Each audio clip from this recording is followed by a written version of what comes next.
Welcome to the Deep Dive, Emerald City Hockey's Seattle Kraken podcast. Hey everybody, how's it going? Welcome back to Emerald City Hockey for the Deep Dive. It's our Seattle Kraken podcast. That's what I'm going for. We're recording a little earlier than normal, can you tell? Got a fun one today as we go over our favorite moments from the Seattle Kraken's second ever season, RJ, and not just yours and my favorite moments, but also moments from everybody, because last week on the podcast we gave out the phone number so people could call in, leave a voicemail talking about their favorite moments from the Kraken season. Got some great voicemails we'll play a little bit later on here on the pod, as well as some tweets that we'll read out.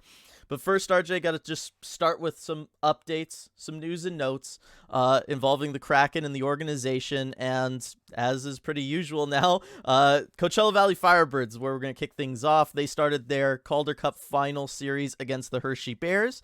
They are currently up 2-1 in the series. They won the first two games at Coachella Valley, combined 9-0, RJ. Joey with the back-to-back shutouts to start off a series. That's how you set a tone, you know? Oh, for sure. First goalie since I believe 1939 to start off a Calder Cup final series with back-to-back shutouts. Yeah, just a little bit of history there, right? And then last night, the series shifted back to Hershey. Again, game 3, 4, and 5 will be in Hershey. And the Bears were able to pick up game 3 in overtime, but Firebirds doing a great job. I mean, they entered the third period down 3-1. We managed to tie it, including a last-minute Cameron Hughes goal to tie it, to send it to overtime. Unfortunately, weren't able to get it done from there, but still up in the series 2-1. Firebirds looking fantastic, so again, they're killing it. Absolutely love to see it for the Kraken organization. And then, RJ, Kraken organization adjacent, we'll say, the broadcasting team over at Root Sports got a pretty big honor. Yep, they stay winning in all aspects. And the Root Sports broadcast team for the Kraken was named the #1 broadcast in the NHL in the Athletics annual broadcast rankings. I can tell, though, we're not surprised. Nope. We've watched enough of them. No surprise from us in that. And they were ranked #2 last season. And I felt like, they only could go up from there, really. Yeah. And of course, bringing Edzo on board and the change they made this season. I mean, they are clearly the #1 broadcast. No other broadcast has that kind of talent, that kind of depth. It's clear. So congrats to John, JT, Edzo, Allison, Nick Olczyk, too. Piper, of course. Allison got a shout out in the athletic thing. I think Piper deserved one too as well. And then even behind the scenes too, I see like all the work Scott Malone does. He's not on camera, but he does a lot behind the scenes to make sure all the cool stats, everything that you see on the broadcast is there as well. And he and Allison work really well together. So congrats to all of them. Well deserved. Mm-hmm. I would not be surprised to see them just keep that #1 spot for a long time, as long as they want to stay together. It's just a great broadcast. Yeah, and I do remember them last year being ranked 2, and I'm trying to remember, I think it might have even been like, look, they could be #1, but we can't give the new kids the #1 spot year one. Mm-hmm. So it kind of felt like it was coming. But yeah, the addition of Eddie Olczyk and everything, I mean, it just took it to the next level, and it was already so fantastic. So definitely well-deserved from them, and just, further reminders how lucky everybody is, right? You get those incredible Root broadcasts, then you get to come and join us for post-game lives. There you go. Exactly. Right. Exactly. I think the Athletics stops at the end of the game. That's how that works. Yep. All right. So let's go ahead and deep dive into the top moments from this past season, RJ. You and I have each compiled a list of about 5 moments that will create the ECH top 10, we'll call it. Figure we'll alternate going back and forth here, RJ. I think we both tried to stick with a little bit, just moments that we were able to attend. You obviously going to every home game helps out with that a lot. I'd say so. You get a lot of moments that way. But we both got some good ones here. So do you want to start, or should I? I think you should start. Okay. I got the advantage of going to so many more of the games. All right. Here, you should start. I want to hear what you have to say. I was going to say, everybody let us know. Yeah, RJ went to about 35 more games than me, but boy, some of these moments I got on these road trips, pretty good ones that we'll get to. But I'm actually going to start with the only moment in my top 5 list that I wasn't there in person for. Okay. Okay. And that is, if everybody can remember way back to when Shane Wright was still with the Kraken, doing his thing, playing his 6 minutes a night. But the Montreal Canadiens came to town, and obviously Montreal had the first overall pick in that draft. Shane Wright expected to go there for a long time. They pivot last minute, take Uri Slafkovsky, and Shane Wright falls to us at 4. Very, very fortuitous for Ron Francis and the Kraken there. We all remember the potential death stare. He's gone on the record many times saying that's not what it was, but national media groups won't let it go, so I feel like I have to mention it. But the bottom line is Montreal coming to town. Shane Wright is there. Hasn't scored a goal yet, but he's come close. And, you mentioned earlier when I brought this up, RJ, we were talking about our list beforehand. Everybody there in the building was like, wow, wouldn't it be cool if he scored? Like, that would be so cool. I remember thinking back then that, look, he's due. He was going to the good areas of the ice, going net front, all that stuff. And sure enough, RJ, first period starts. And not only does he get his first ever career NHL goal, RJ, Shane Wright, he nearly had a hat trick if it wasn't for an insane vintage Jake Allen performance, which is a deep dive cut for you and I, RJ. Shane Wright, I mean, it was his best NHL game by far, in my opinion. Getting that goal, scoring against Montreal, watching all the Canadiens fans on Twitter freak out because of, Shane Wright looks good and he's getting all these chances and oh my gosh, what did we do? It was just like, that's one that I'm going to remember for a long time, just because I was so involved in, doing the scouting reports beforehand. We did the draft night live stream. You and I were freaking out when Shane Wright fell to us. Going to see him at dev camp, seeing him sign his contract out there on the ice, and then all through the preseason stuff, just all the stuff with all the Montreal fans coming at us. Like, it just created this like perfect moment of like, you know what? I've been following this kid's journey to this moment. I think that's really cool. But also, oh, those sweet Montreal Canadian fans' tears, RJ. There's nothing quite like them. There really isn't. No, they have a unique taste to them, I think. And especially after the draft and everything, it felt like that game was where everything really came together for a brief moment in the tumultuous season that Shane Wright was having and kind of continued to have. That was the moment where it all happened and it all went right. And to see him also, the shift right before or 2 shifts ago where he was robbed on that chance by Jake Allen, and he goes to the bench and he's clearly frustrated. You can, if you lip read, you can hear what he was saying, right? And then to go back at it, to stay confident, to go right to the slot and to beat Jake Allen with that shot, it just felt like a perfect moment. And I can tell you, in being in the press box for that game, it was talked about so much that morning through morning skate, the narrative, right? It was the obvious story with this. Montreal passing on Shane Wright, and now he goes to play against the team that passed on him at first overall. We were all talking about it. Everybody in the media is like, oh, what if Shane scores tonight? We didn't really think it was going to happen, just because you look at the previous games he had played. He didn't get a whole lot of ice time. He was playing kind of conservatively. He was taking short shifts, all of that. But what if, right? It's the kind of thing that hockey media, when we're all together in a room, you just can't ignore it. You have to talk about it. And then as soon as it happened, I think half of us probably had tweets already drafted, ready to go, just in case it happened. And when you cover a game like that and the story that you're looking for happens, especially in the first period, it's really remarkable. Yeah, no, it was a fantastic moment. So of all the moments that, I couldn't be there for, I mean, there's some good ones. I know you're going to talk about them. I know some people called in about them. There's one specific moment we got a couple calls about, and it's one that, we've talked about, I think, before, being one of the bigger moments of the season. But that Shane Wright game, I think it is one because it happened early in the season, because he didn't end up sticking with the Kraken roster for the rest of the year. I think, maybe it's a little easier to forget about, but it was, boy, in the moment, that was really something special there. So wanted to make sure I got it on my list. Go for it. Well, definitely deserves to be there. Now, Dylan, should I go with the one that a couple people called in about, the kind of the number one on a lot of people's list? Yeah. Or should I go with the one that I wasn't there for? Because I have one of those as well. I think we should go with the one you weren't there for. Let's group them together a little bit. All right. Let's do that. So the one moment on the list where I wasn't there to attend because it was a road game, because it was in Sunrise, Florida, was the Kraken Panthers game, kind of earlier on in the season. And the notable part of that game for me was you have Justin Schultz going into the corner and just getting absolutely crunched on a bad boarding call by the Panthers, Ryan Lomberg. And he's down in the corner, he's hurt. And you know who goes right after Lomberg to defend his teammate? It's Maddie Beniers. Yep. It's the rookie.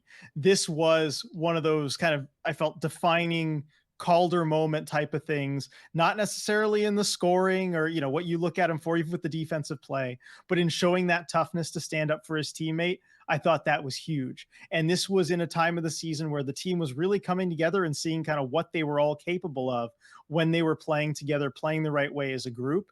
And this is one of those moments, I think, that really galvanized the locker room. And you could see it afterwards too. If you watch the video where Yanni's given the Davy Jones hat out and he's given the speech, and he talks about what Maddie did offensively, but he's like, none of that matters. The most important thing of this whole game is that he stood up for his teammates, hands in the hat, and to big applause from the team and everyone cheering for the rookie. And then Beniers gets the hat and he said, great effort, boys. Way to be a bunch of dogs.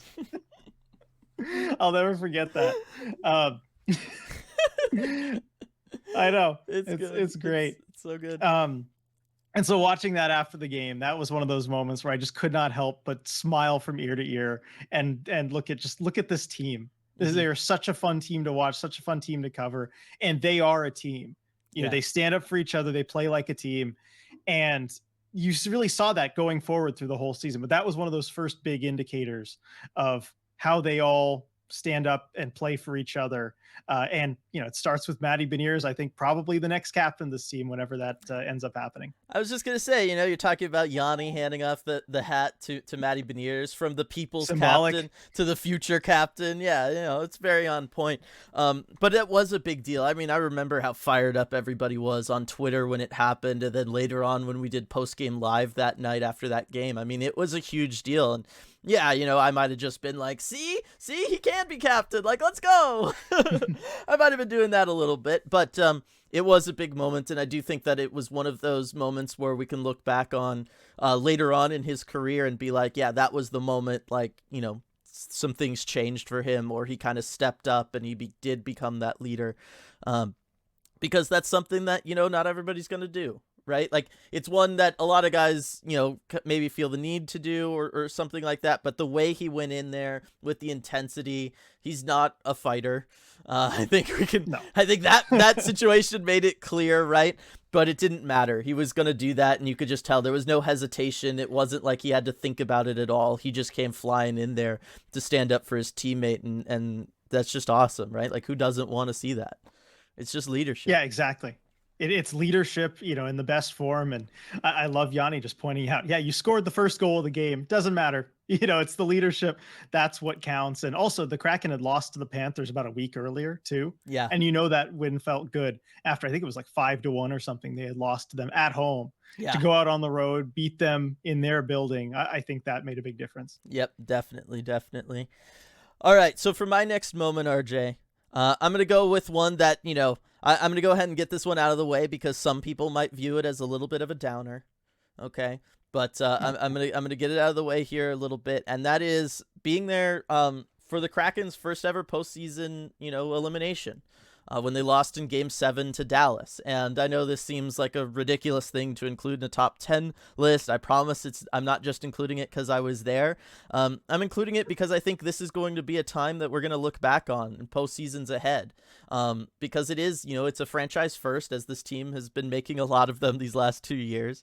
But I thought that it was really telling about the organization as a whole and how they handled it. And I thought that that was something that is going to stick with me for a long time when I do think back on this year, being there, seeing from ownership through the front office, through the coaching staff to the players, what being eliminated for the playoffs for the first time meant to them and how they were responding to it and how they were ready to go already for next year. Like, you know what I mean? It's one thing for ownership, front office, right, to be like, yeah, let's, we made it this far, let's keep going. It's another thing for the players to kind of have that mentality in the locker room too, right? The guys who have actually had to, like, get beat up for 2 rounds, 2 Game 7 series in a row, and all of that stuff. And yes, there was lots of disappointment, particularly from players like a Jordan Eberle.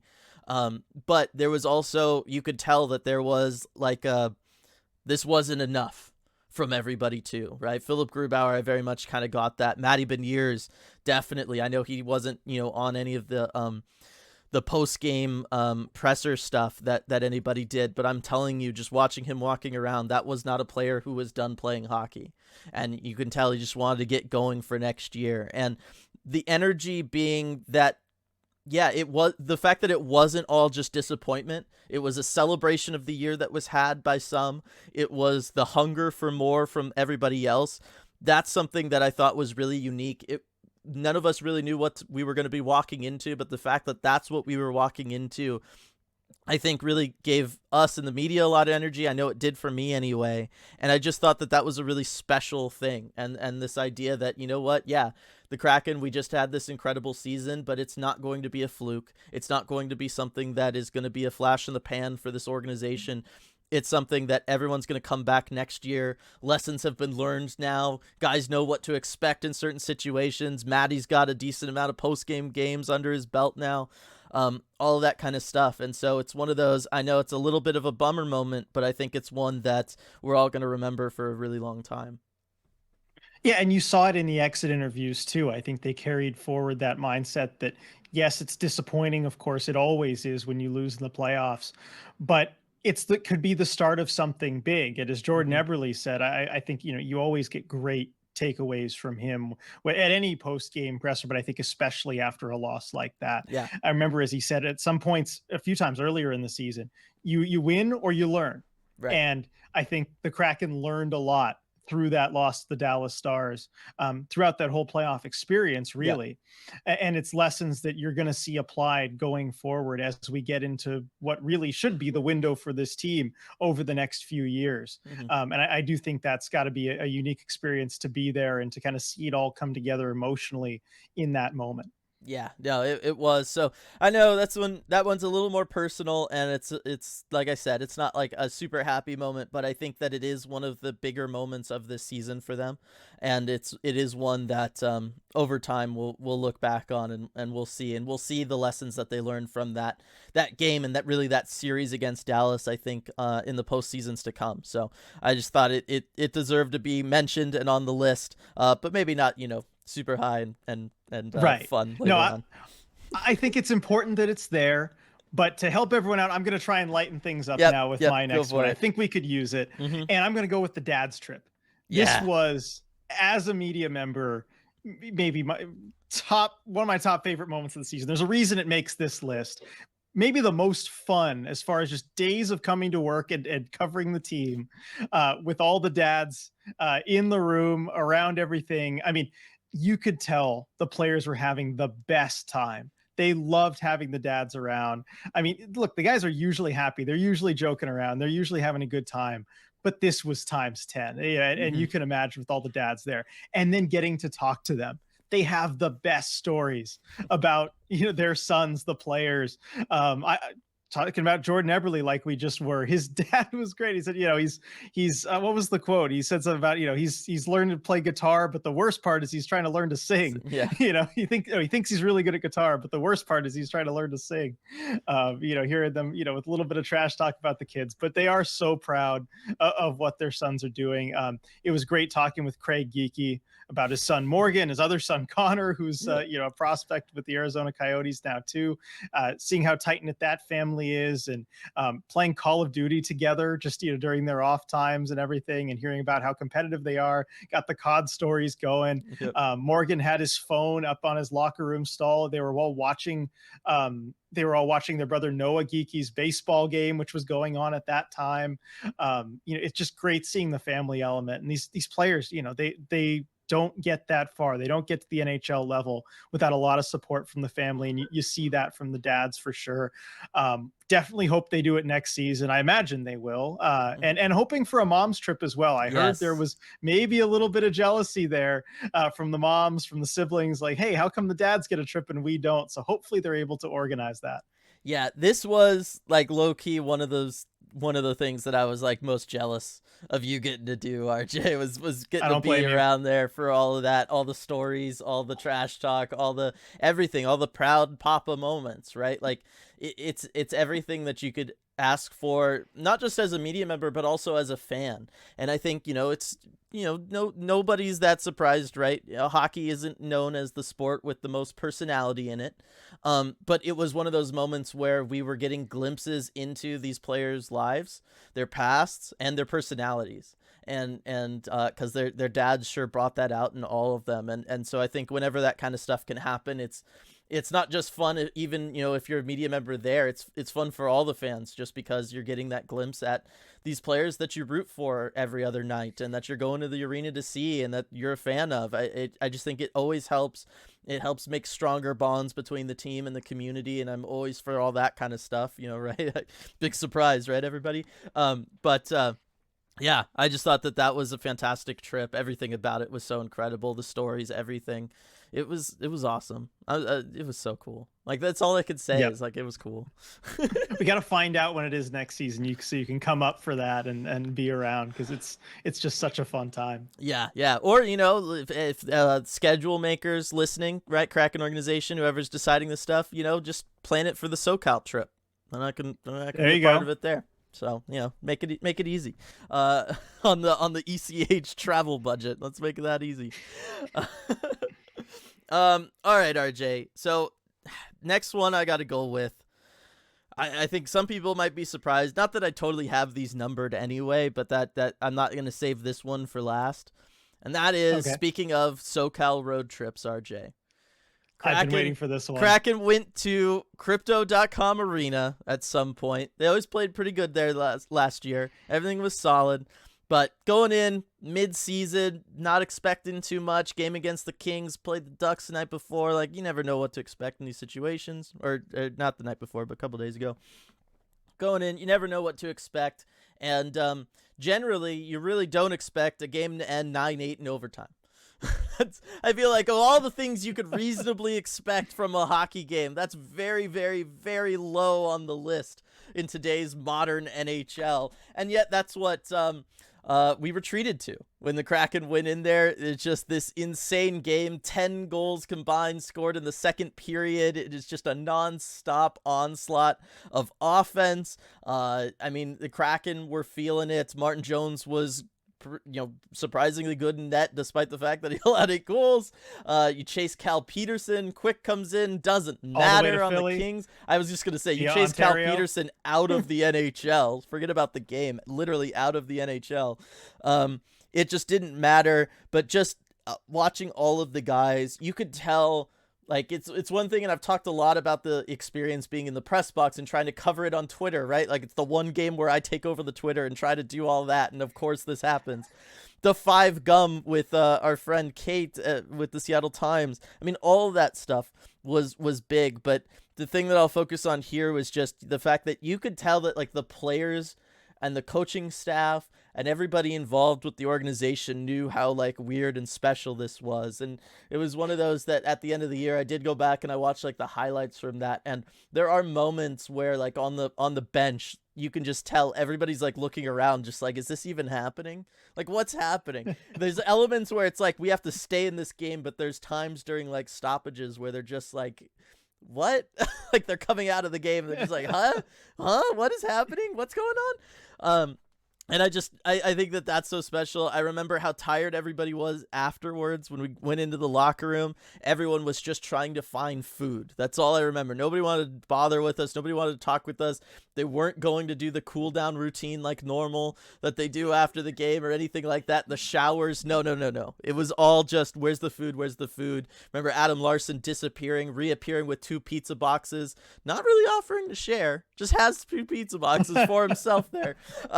Like, it was such a wild experience. They were all happy, obviously, because they got the winner in overtime there, but it was just such a unique experience that I don't think I'll ever see again. I don't think we'll ever see again, right? Like, I don't think we'll ever see a 9-8 overtime Kraken game again, RJ. I feel safe saying that. Yeah, we could be doing this for a long time and not see a game like that ever again. It was just wild. And I was at my parents' house, I remember, and just thinking of you at the game and what you must be going through, and feeling sorry that I had told you to take over the Twitter fully for this one game. I know doing all the goal tweets is not your favorite thing. And I'm like, well, there probably won't be too many of them. No, 17. Yeah, Have fun 17. with That's all. 17 goal tweets to do. And all I was doing through the second period was just trying to look up the highest scoring games ever. Figure out, okay, are the Kraken on pace? And they were on pace to set the highest scoring game ever through a lot of that game. Late in the second, it was still on pace for the highest scoring game in NHL history, which was just so exciting. Yeah. And then I will always remember the post game after that game. We set a new record for viewers in the post game, people in chat. I mean, everybody just wanted to come on and talk about that game. And it was just, again, so electric in chat with everybody feeling kind of the same thing of like, did we just see that? And getting to experience that with the community was just so awesome. And getting to have you hop on, be like, okay, Dylan, what was that like in person? It might be it's definitely one of my favorite post games ever. No, it was definitely a good one. I mean, everybody, and like I get it, right? Like I had that feeling, everybody in the community had that feeling, but I'm telling you, the players and the coaching staff had that feeling too. Like when Hackstall, we finally get Hackstall after all this, right? And we go out into the hallway under Crypto.com Arena, and he's in front of the little banner that they set up for him. And he starts off and he's got the same Hackstall face, you know the face, RJ, that he starts off all these press conferences with, and someone just starts it off with, I think, so what do you take away from a game like that? And he just cracks immediately. Like he just immediately starts smiling and laughing, just like I don't know. Like there's like, what do you even say after something like that happens? And so it was just such a fun and light atmosphere. It was truly unique. Nothing else was really like that. There was other post games and stuff that, you or I were a part of with the team that were big and historical and celebrations, but I don't think that there's anything that's going to match the silliness and just the raw exhaustion and everybody letting their guard down all at once, both on the media side and the players and coaching side that existed after that one. I think that's special, including, by the way, I don't know that I ever told this story, but when Kate and I had to get down there to get there for the post-game presser, overtime games are hard because you got to stay up in the press bridge really until it ends so that you can make sure you catch everything. And then you've got to kind of book it down there because, the players are wanting to get out of there. Everybody's tired, all that kind of stuff. So there's always like this kind of frantic rush of all the media members. We managed to beat a lot of the Kings people out there to get back, run all the way through the wonky, weird, make you trip and fall over hallway that Crypto.com has up in their press bridge with the leaning wall, but the non-leaning, but the angled floor. It's a mess. Oh my gosh. For those who haven't seen the tweets about that, it's an absolute mess. We managed to get through all that. Me and Kate were way ahead of all the Kings media people. We're like, okay, we're doing good. And then we got to sit there and wait for the elevator. And as we wait for the elevator, it starts piling up around us. And then all of a sudden I realized the people piling up around us is like Rob Blake and all of the Kings front office, and he's just like looking at me, and I'm just looking at him, and then we get into the elevator and we're just like facing each other. He's just looking at me and I'm just looking at him, and it's just a ride down in this packed elevator, like face to face with Rob Blake. That was quite an experience too. Oh, I'm sure. Especially because his team just lost one of the coolest games we're ever gonna witness, right? Like, yeah, like how do you react to that? I mean, I remember the Kings Kraken game. I think earlier in the season, the Kings kind of had a bad loss at a Climate Pledge, and for whatever reason, I always end up on the elevator with Blake and with Robitaille, and always Mark Bergevin because he's, I guess, around here. Yeah, and yeah, they were, they were none too happy about that one, but I can't imagine after the 9-8 game. By the way, shout out Mark Bergevin. He's always has great socks. He has really cool socks. Best sock game of anyone up on the press bridge. I believe that. I mean, he always had like good ties, good like different outfits amongst the general managers, like at the drafts and stuff. Like everybody could go dark suit, he's going light suit. Like I always like that about Mark Bergevin. I respect it. Yep. So yeah, that's my second moment. That my third moment. That Kings game. live forever in Yeah, my mind. I knew it had to be on the list. If for some reason it wasn't, I was going to make you put it on the list. Yep. But glad it made it there. All right, so we'll go to my third moment here, and this one was a special one for me, kind of being in the building, because I think this was the moment where Kraken fans leveled up, Mm-hmm. and I think it was January 25th against the Vancouver Canucks, and the Canucks were supposed to be the Kraken's big rival, before everything got started. It's what we kind of all assumed would happen. Not much to that rivalry up to that point, for sure.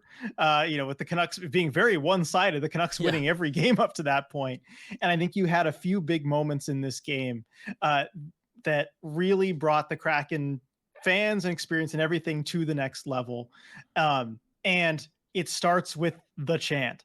Bruce, there it is. Yep. And there was some controversy. We don't know whether it was a Canucks fan who started it or a Kraken fan who started it as trolling or whatever it was.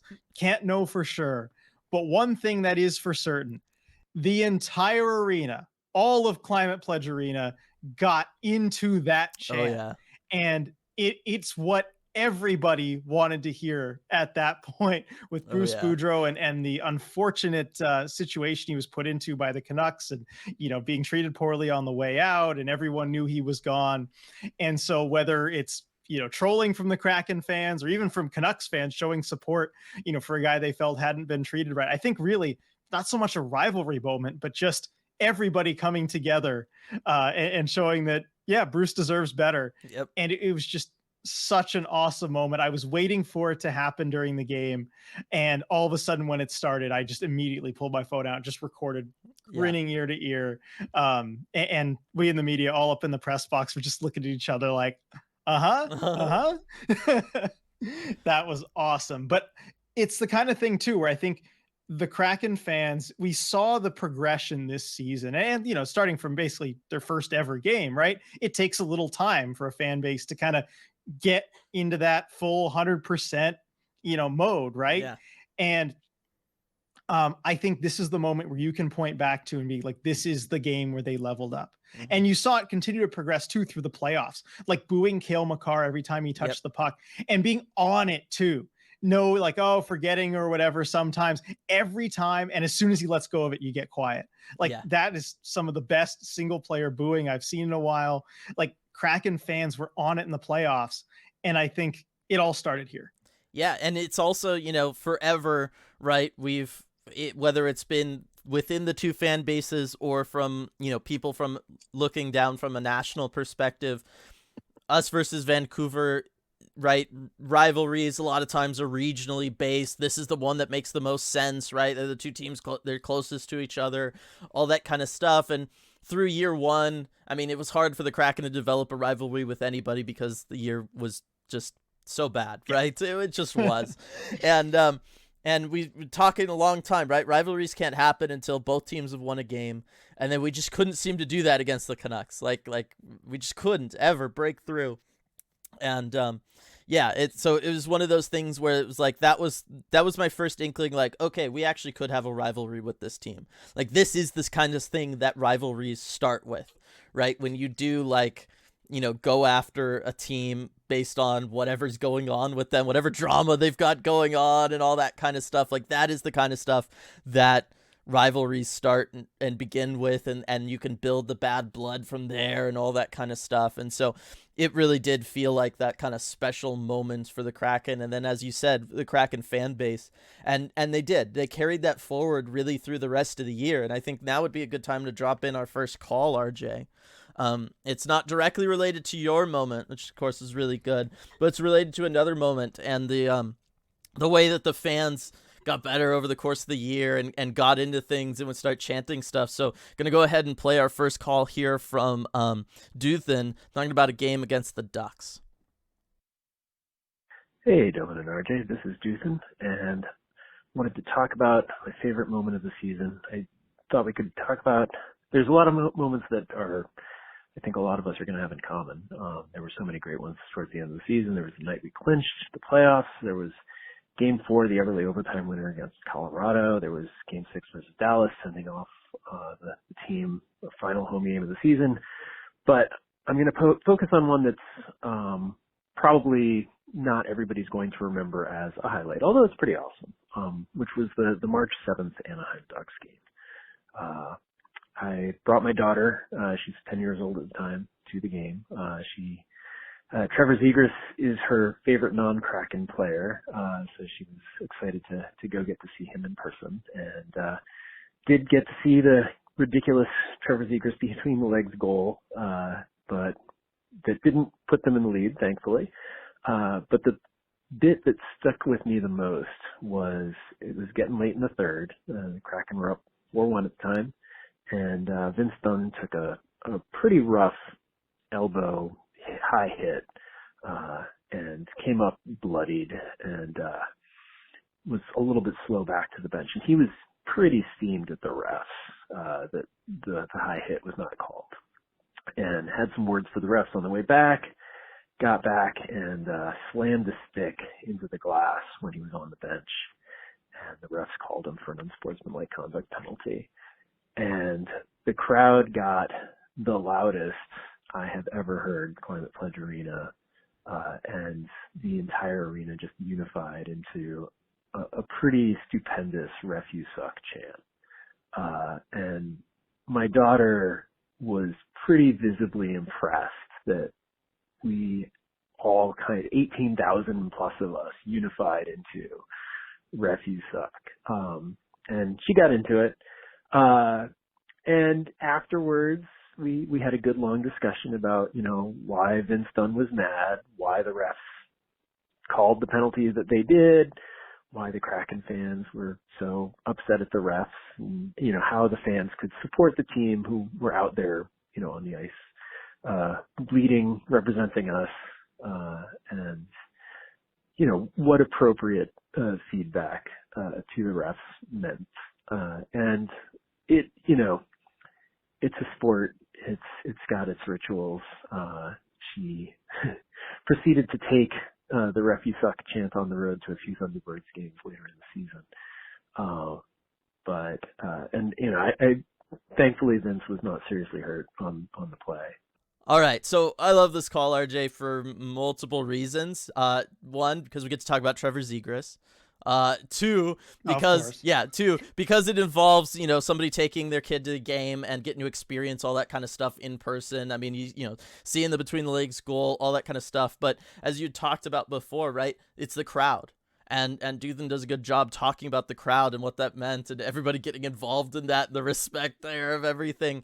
And I just think that that's one of those special things as we're talking about the Kraken fans maybe leveling up this year, Climate Pledge Arena developing an atmosphere that's starting to be respected league-wide, not just for being loud, right, but also for moments like this. And so I think that one just kind of dovetails nicely with the moment you brought up there against the Canucks.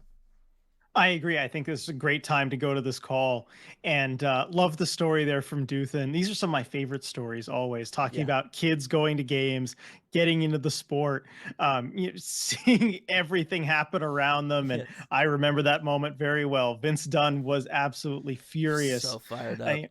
After getting bloodied his face. I mean, he had just had enough. And, I remember him skating over to the penalty box, throwing his helmet in there, and having some more words with the officials, and, and the fans really getting behind him too. And, wanting to protect their guy because, they saw him bloodied on the bench. They saw everything, that he had put up with that game. And it wasn't the first. I think there was a missed high stick on him earlier in that game too. And that was kind of just the boiling point for him. But the fans really getting in there and helping defend their guy. And also I love Duthan kind of turning it into a, kind of a teaching moment as well, explaining, well, here's what happened, and, here's why the fans were upset. Here's why Dunn was upset at the officials, and, explaining that and making sure that, that your daughter knows like exactly kind of what happened here. Right. And I think that's really great from a parent perspective. Glad she got to see the Zegras goal. Yes. Glad the Zegras goal didn't end up mattering to the game. But that was a moment I'll always remember too, is that Zegras goal. Being able to see my first really awesome Zegras moment in person. I know. I've been to so many Zegers games, and he never does anything for me. Come on, man. But yeah, it is, and it's just, I think, yeah, it's these are good moments just to kind of stick together and celebrate the Kraken fans and that home atmosphere at Climate Pledge Arena, because there isn't anything else like it. Like, there just isn't. It's fantastic. Mm-hmm. All right, so for my next one, RJ, you know what? We might start with the call for this one, because I'm going to go with the trip out to Arizona and what that meant for the Kraken. Obviously, the Kraken picking up their 100th point on the season, Jared McCann getting his 40th goal, all that kind of stuff. But I don't know that I could talk about this trip any better than Tom already does with a little poem that he wrote. So let's go ahead and play that for everybody here real quick. Hey, it's Tom. I call this one my favorite game. My favorite game was against the Yotes. April in Tempe, no need for coats. I sent food and beer down my gullet, then made my way over to Mullet. The tiny arena was filled with noise. Let's go Kraken, we encouraged the boys. Kraken crew traveled to support their team. Then Canner netting 40 led us all to scream. I met Forsland and Dunner at the press booth chillin', but the real celebrity was our good friend Dylan. The boys got the win, put on quite a showy, and at the end of the game, we all chanted Joey. So in conclusion, for all aforementioned reasons, the Yost game in Tempe was my favorite of the season. Go Kraken. Okay, so that was fantastic. I had such a fun time meeting everybody in Arizona, but Tom especially. Like, you know, we met up like multiple times throughout that game, celebrating goals together, all that kind of stuff. I just thought that was a fantastic poem that you had there, Tom. Really appreciate that. But it was a really unique game, RJ, and it was one that you know, I mean, I didn't know how much people outside of Mullet Arena that night were going to remember or anything, but the bottom line is it was pretty monumental. This was the Kraken's first ever 100-point season. Like, that's a pretty significant milestone. You hit 100 points, you're going to the playoffs generally. And for the team that, you know, struggled so much the year before, for that to happen, and it was just one of those, like, you know, yes, we knew we were headed towards the playoffs and everything at that point. It's late in the year. We know what this team is. They've looked good through most of the season. But there is something special about hitting those certain milestones. And 100 points is one of those milestones. And to especially do it after the year that they had before was really, really special. And then on top of it, let's just go ahead and throw on Jared McCann hitting 40 goals. And you know, one of the quietest 40-goal seasons ever, in a year in which there was multiple, by the way, from around the league.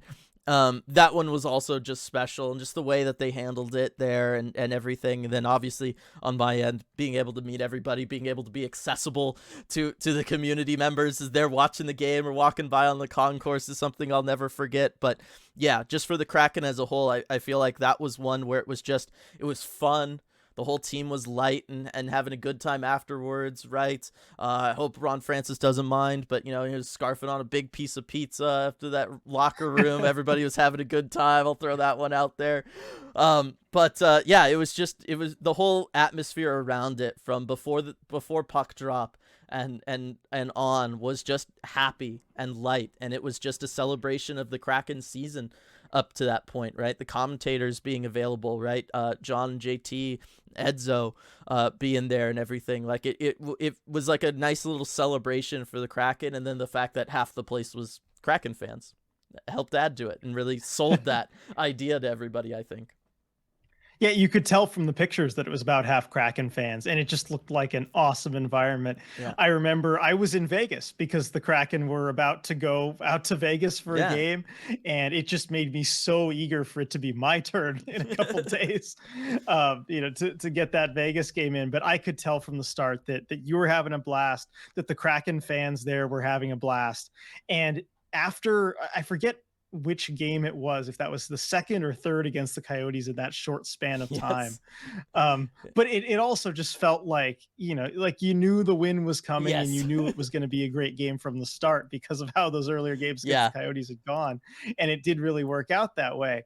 And, to have the team success with the 100 points together with the individual success of McCann getting the 40 goals. I mean, it really has everything you could want.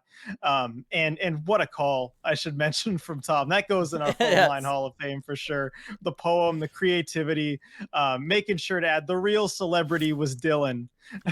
I'm sure Dylan enjoyed that one. I know you felt like a celebrity at that game, with all the people coming around to meet you, the awesome community and everything.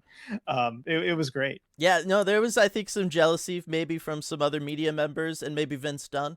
There's something too, right? Because Vince Dunn was scratched for that game and sat not that far away, and I just remember his face as people are coming up to talk to me, and he's just like, "Who are you?" Because I'm never around, RJ, right? Like if it was you, he'd probably recognize you, but it's me.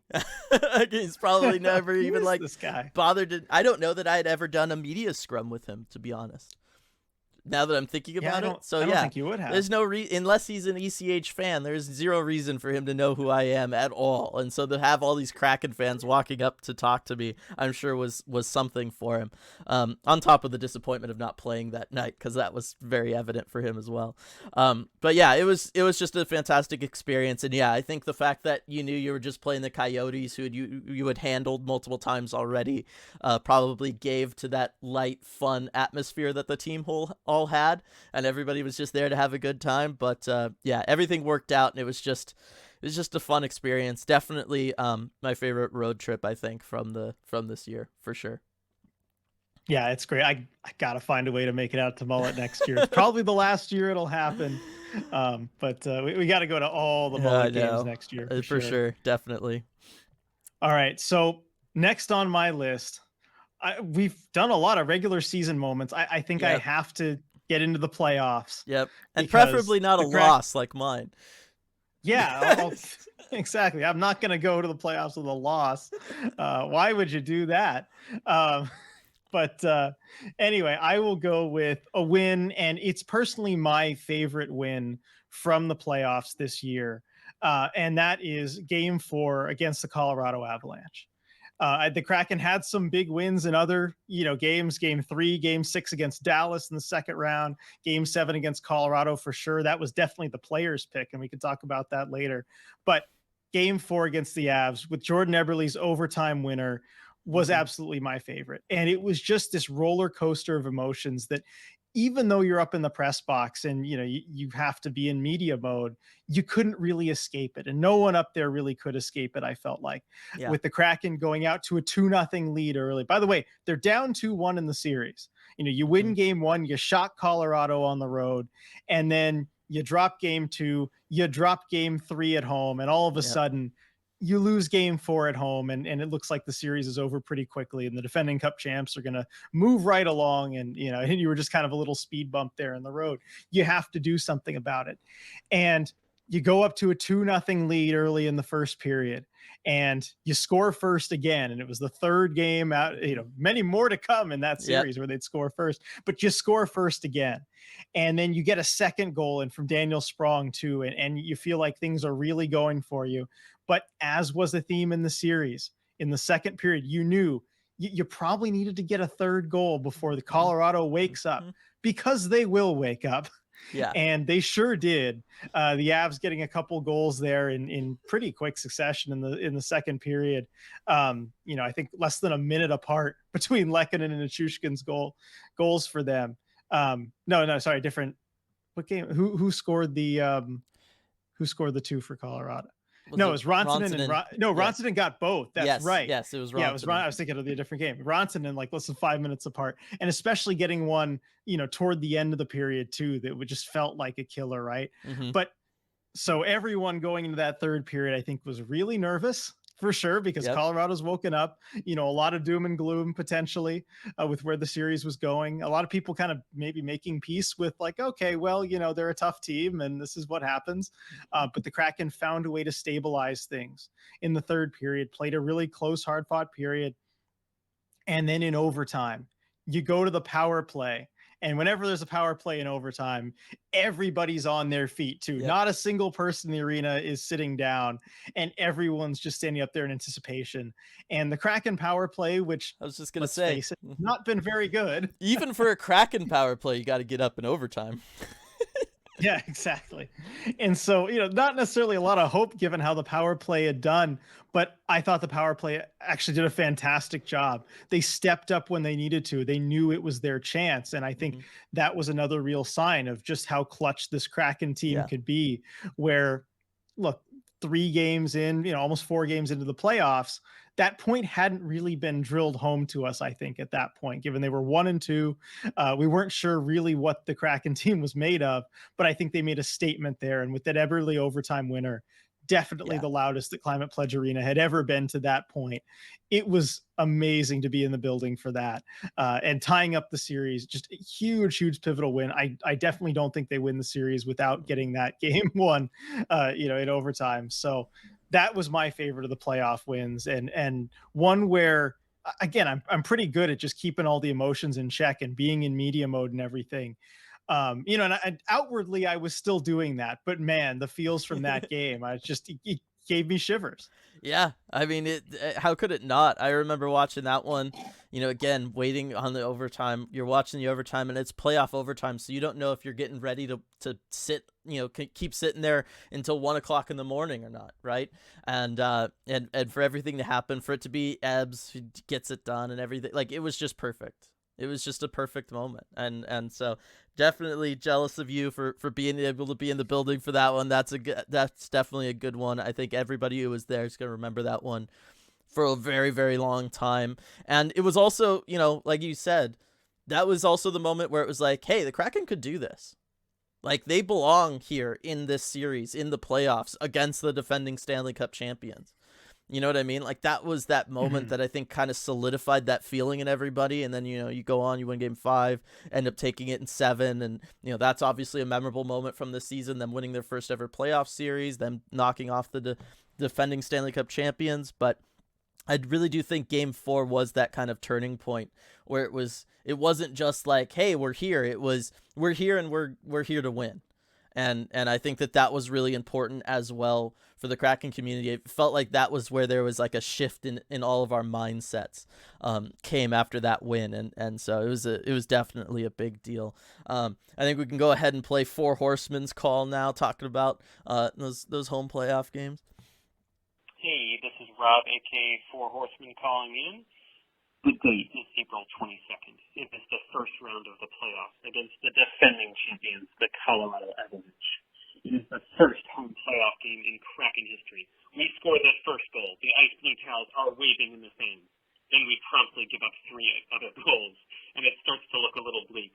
But then Jamie Alexiak, unlikely hero, scores a goal, making it 3-2. Kraken are making a comeback. This is starting to feel good.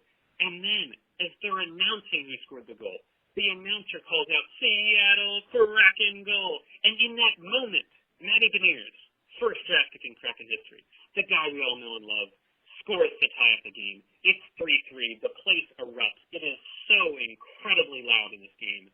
The towels are waving everywhere. It doesn't beat that moment. Great game by the Kraken. They fought hard. I'm on the Blue Clan, so we didn't win the game. That's a minor detail, but it was an awesome moment. Have a good one. That was my Kraken moment of the year. All right, so again, just talking like the electric atmosphere, RJ. I mean, I next year I gotta be there for a playoff game. I just have to.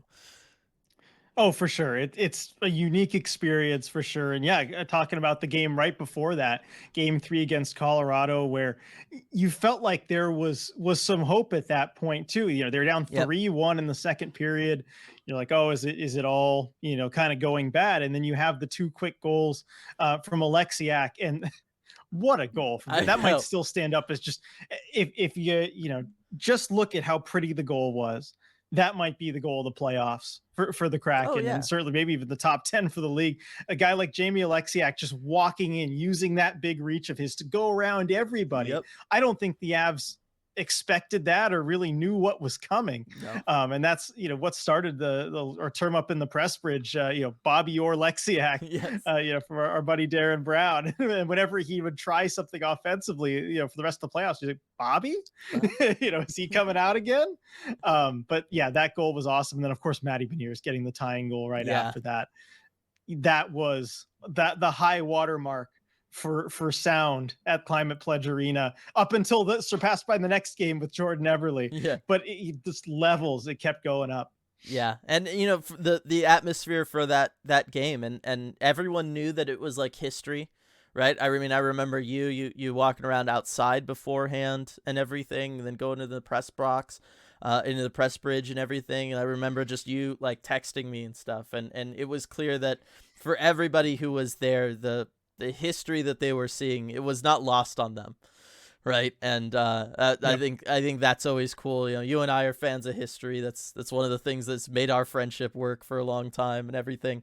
And so whenever we see moments like that, we're always very, we treat them special because they are. And so again, it was one of those moments. Again, happy for you to be there and happy for everybody who was able to be there. It's a big deal. And this we're going to see a lot more of them. Postseason games at CPA. Yep. First of many, and a great way to kick things off, especially with that Plaza party out before the game. Just the Plaza just being packed full of fans. I remember watching the Vegas versus Winnipeg game on the screens outside, and you just get to feel like this is a hockey town. Yep. Seattle's ready. They are ready for playoff hockey. They are all in, and you really saw that from the fans all night. Yeah, no, absolutely fantastic. Love it. Now for our final moments here, RJ. My last one, it also involves a road trip for me, but it doesn't involve going to a game. All right. And I'm, of course, talking about in January where we had our first ever meetup watch party at, sponsor this podcast, Queen Anne Beer Hall. All right. And I'm not just throwing this in here for the sponsorship representation. Okay. I'm throwing it in because, look, I'm stuck down here in Southern California. I don't get to see everybody all the time. So to be able to go up there, and this was really the first time I was able to meet a lot of you and meet a lot of people from the ECH community, people that I'd been talking with on the Discord, on Twitter, people who had been reading their comments in post-game lives for a year and a half at that point, but had never had the chance to meet in person. And so to be able to go up there and meet everybody in person was really, really special for me. And then on top of it, we watched that game against Chicago where the Kraken score a bunch of goals in the first period. The game's over right away. We're just losing our minds at Queen Anne Beer Hall. The goal horn's going off like crazy in there. The music, the lights, everything is fantastic. And and by the way, the Kraken also happened to set a best road trip and streak ever, all time mark. That doesn't hurt either. Yeah, that was NHL history. And we knew going into the game that they had the chance to do that. We made that clear, announcing that to everyone at the hall. That's what they were going for. And so everyone at the hall was fired up. They knew what was at stake. And then when you have a 6-goal first period, I just couldn't believe that was happening. And especially on the game that we had, the watch party, it just worked out so perfectly. I never, ever during a game just give up on Twitter. Just I can't do this. I gave up on Twitter that game. That was the only Kraken game ever where I just gave up tweeting for a while because I needed to enjoy that in the moment, enjoy it with everybody. There were too many goals. If I was going to try and just tweet, I would regret it, going forward as long as I would think about it, just not enjoying that in the moment. So glad I made that decision. Twitter had to suffer there, but just great experience. Everybody coming out and having that watch party. Being able to be at that game must have been amazing too. We got this tweet from Phoenix Sakura. We were able to attend all the Kraken versus Blackhawks games at the United Center in Chicago. So incredible and exciting. And then of course, talking about McCann having his first career hat trick in that 8-5 game for the franchise record 8th straight victory. Being at United Center must have been pretty fun too. Different environment. I feel like, everyone in the crowd, maybe less on your side, but a different type of joy for sure. Oh, definitely. But doing that, it was our first real live event too that we did. That was professional, RJ. We had microphones and stuff. We had merch to give away. It was there was a lot of stuff going on there. But yeah, just being able to watch the game with ECH community members, with fellow Kraken fans like that is not something that I had ever been able to do before. Because even all the Kraken games that I've attended, RJ, even being in Climate Pledge Arena up on the press bridge, right? You're not really watching with the fans. Like, you don't get that feeling of celebrating with everybody and high fives and all that kind of good stuff. And so really that's the only time I've ever been able to do that with people. And so it was a really special moment for me. It is, I can justify it because they had the road trip and then the road winning streak and all that kind of stuff too, as like a memorable moment from the season and everything. But really, it's here because it was just so special for me to be able to see everybody like that and do all that kind of stuff. It was really cool. And like I said, meeting people that I had been talking to at that point for nearly 2 years, and finally getting to, you know, put a face to the name and shake their hands and give them a hug, all that kind of stuff was really, really cool. Yeah, and I think it was a good indicator of things to come as well with the beer hall too, because one thing I want to mention, like an honorable mention, but all those playoff road games at the beer hall that I got to be there for, just fantastic environment. I mean, they really stepped up come playoff time. They know how to do a playoff watch party, that's for sure. And that was still one of my favorite moments from the season too. Definitely earns an honorable mention. I just want to like lump all of them together because they were all really great. Yep. I can't pick just one of those road games. Definitely. All right, RJ, what's your final moment here? All right, the final moment here, and this is one that was mentioned by multiple calls that we have, and that was, of course, Maddie Beniers' overtime winner against the Washington Capitals, coming off the heels of that 9-8 game against the Kings that you mentioned earlier. Everyone was still riding that high or exhaustion, whatever you want to call it, and the Kraken go into their next game at home this time against Washington. And I think one of the things that's not really appreciated as much looking back at it, given that that overtime winning goal comes like less than 10 seconds in, just immediately off the faceoff, it's just like, boom, easy, they win. How much of a grind that game was, because the Capitals played such a good game defensively. Their structure, I mean, was as solid as I had seen it from any team in the regular season, in any game at Climate Pledge. How well they played in that game, I don't think you can overstate that. But the Kraken persevered through it, and they showed that even when the other team is playing the absolute best that they can play, the Kraken can just fight through it. And you saw that happening in the playoffs a lot too, you know, where they would grind through these games. You had Yanni Gourde tying the game with less than 3 minutes to go to set up that overtime. I think it was just really one of those statement banner type games for the Kraken, and one that I think maybe even the coaches and people on the team would point back to as an important one, because look, you get that 9-8 win in LA. Yeah. It's good to win those games. You always want to get the 2 points, but I think there was a lot of a feeling that like, look, we can't afford to play this way. No. We can't afford to play shinny hockey and win lots of games. Right. And that was the famous shinny hockey game. Yes, it was. LA game. But you get back into your solid defensive structure game, playing the right way. And I know players even after the season pointed back at that game as one that was kind of the model of how they wanted to play. So big in that regard, I think really significant there. But the moment of the overtime winning goal, I think that was a new high for how loud Climate Pledge Arena got. And I know we've mentioned that a few times, but there really were, you know, escalating levels over the course of the season, where everyone was still fired up from the tying goal. And then you can't have a better overtime than that, just going straight forward off the faceoff. Burakovsky ties up his man, Beniers goes forward and then scores the winner, and the celebration too. I remember the guys just rushing off the bench, tackling each other. I mean, it was probably my favorite moment to that point at Climate Pledge Arena. It just felt like everything that could go right was going right for this Kraken team, and they could not lose. It really felt like that at that point. Yeah, no, I mean, I just remember watching it, and it was like, all right, let me settle in for overtime here. And again, you know, it's different than playoff overtime. Talk about, right, that you have to settle in and you kind of keep yourself a little contained because you don't know how long you're going to have to maintain and watch, right? Regular season overtime, very different. You're just like, all right, 3-on-3 for 5 minutes, then a shootout. Like, I could just get excited about everything. And just puck drops, Maddie Beniers straight forward, straight line, basically to the goal, scores the game, scores the winner. We're out of there. And it was just incredible. It was so cool. And that was also, you know, seemed a little less certain or sure that, he was the definitive Calder, trophy kind of guy at that point. There was some competition from other people, right? At that point. And that was just one of those where it was like, okay, this is the moment. This is the highlight reel goal that they can show at the NHL awards show for him being a nominee or for being the winner. Like, to just put the team on his back when, just do that. Like, nobody does that, Only great players do that. And that was him establishing that he was a great player. And that was really cool. Yeah, it was a defining moment for him. And for this game too, I've talked to a few people just around in forming like a top 10 list and thinking about the best moments of the season.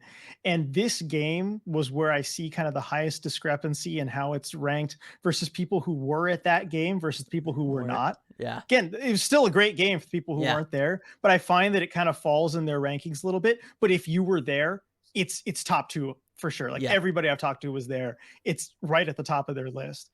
And I think that says something about what the atmosphere was like in the building for that one. Oh, definitely. So let's go ahead and play the two calls we have about that from Virginia and Sean. Hi, this is Virginia from Seattle calling in with my favorite Kraken moment.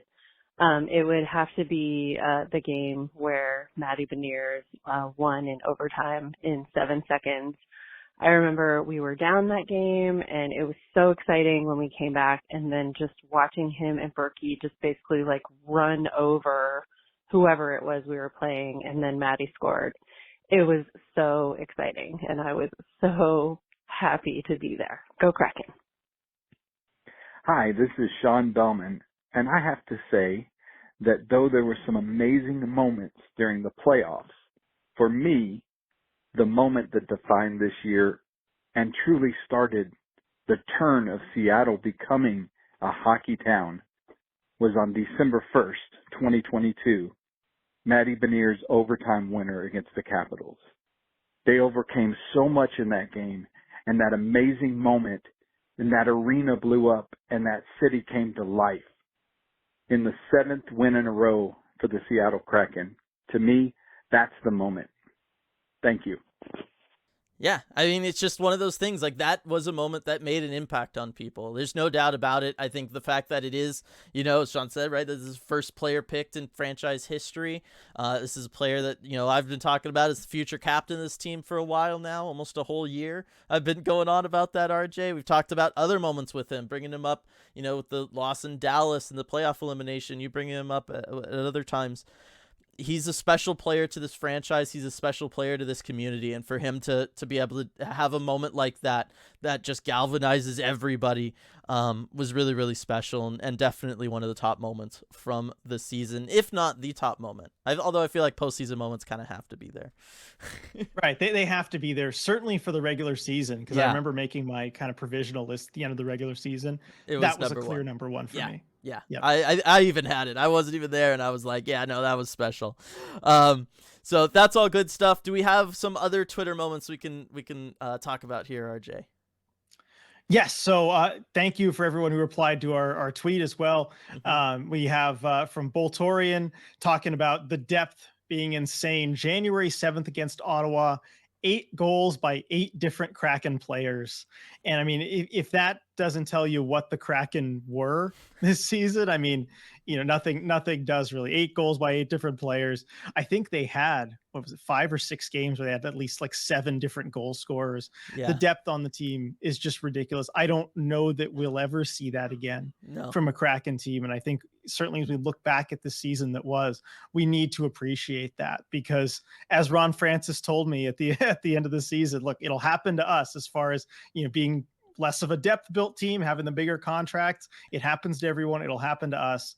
The depth was just something special that you might not see for a long time. with this team. And that Ottawa game, that was crazy too. It was just Yeah. not very little defense, high scoring. I think it was Tim Stützle who had the hat trick Yes. in that game for Yes. Ottawa and still lost. Yeah. That's pretty rare. You have a player with a hat trick and they still lose. But the Kraken managed to get it done with 8 different goal scorers. That was great. Commodore Schmidlap pointing out Ebb's OT game winner in game 4. I mean, just kind of seconding that. That's huge. Incredible Twitter name, by the way.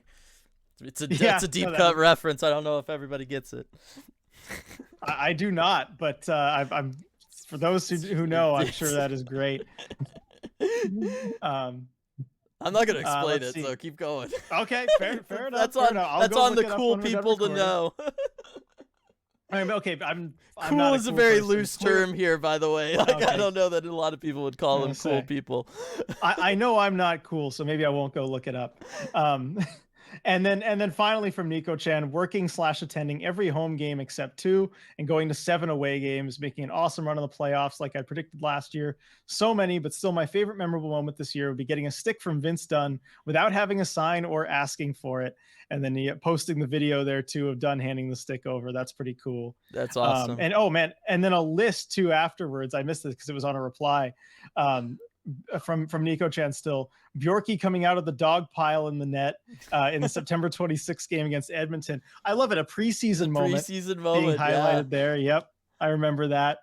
Shane Wright's first NHL goal. Yep. Remembering that against Montreal. Maddie's OT goal. Vince's blow up. Yeah. We covered a lot of these. Clinching a playoff spot. That clinch game was huge too. That was a real celebration moment from everybody in the fan base. And I love games like that, where it feels like the fans can all come together and celebrate a moment there. Yeah. And then closing it out with the Ebbs goal in game 6, game 4 in Colorado. Against Colorado. So, that's huge. So many great moments this season. And thank you for everybody who called in, responded on Twitter. I mean, that is my favorite part of all these shows, is hearing everybody else's perspective too. Because, we have our own way that we've seen the season, which is really kind of unique too. Like, I guess not a whole lot of people are, necessarily lucky enough to be able to do what we do, but we don't get that fan perspective. And I think in a ways we do miss that a lot. And so getting to hear that from everybody, it's the same moments, but just different perspectives, different angles on it. And that's really my favorite part of this. It is. Yeah. I mean, as still strange as it is to say, RJ, like, it is our job. And so, like, there is like an element of like, you're at work. And so there's, that just changes things. Your mindset is just different. So yeah, it is great to be able to hear from everybody, hear those personalized experiences and the stuff that made them unique for all of them, and the passion that they have for it, and hearing that and everything. Like, it's so much fun. It's why we've structured so much of Emerald City Hockey around the community and everything, because it is what's so important. It's what makes sports work. And I've done the whole spiel before. I won't bore everybody with it this again. But yeah, it's fantastic. And this was a lot of fun to be able to kind of remember the season that just happened. There were so many great moments. I mean, winning that first round, Bjorkstrand in that game, hitting like 1,000 posts on top of the 2 goals he had. Like, there's a lot of stuff that happened this year. And so to be able to kind of remember it all as we kind of, we're getting close to the off season, really kicking into gear with the draft and free agency about 2 weeks away now. I think this is a lot of fun to kind of do this and kind of, bookmark this past season as we kind of start moving towards year 3. So thanks everybody so much for participating. Everybody who did, thanks everybody for listening. Thanks Queen Anne Beer Hall for sponsoring the podcast, and we will see you all next time. Hey everyone, before we go, we just wanted to give a quick shout out to all of our awesome patrons over at patreon.com/Emerald City Hockey, especially our Terror of the Deep patrons. Absurdly Sane, Alex, Andrew, Anonymous, Ben, Brad, Burnt Creme, Kaylin, Chris, Cody, Connor, Coop, Daryl, Denise, DJ Singletone, Duthin, Eli, Elizabeth, Evan, Habak, Gaby, Gary, Gregory, Jay, Jane, Jeremy, Jessica, Joni, Joseph, Josh, Joshua, Katie, Keegan, Kepler, Kitty B. Kraken, Leanne, Light, Lonnie, Mark, Maya, Michael, Michelle, Noah, Nori, Nunya, Paige, Paul, Rayanne, Rebecca, Sarah, Scott, C.A. Kraken, Sean B., Sean O., Sergey, Shoeshine, Skeletal Tendency, Steve,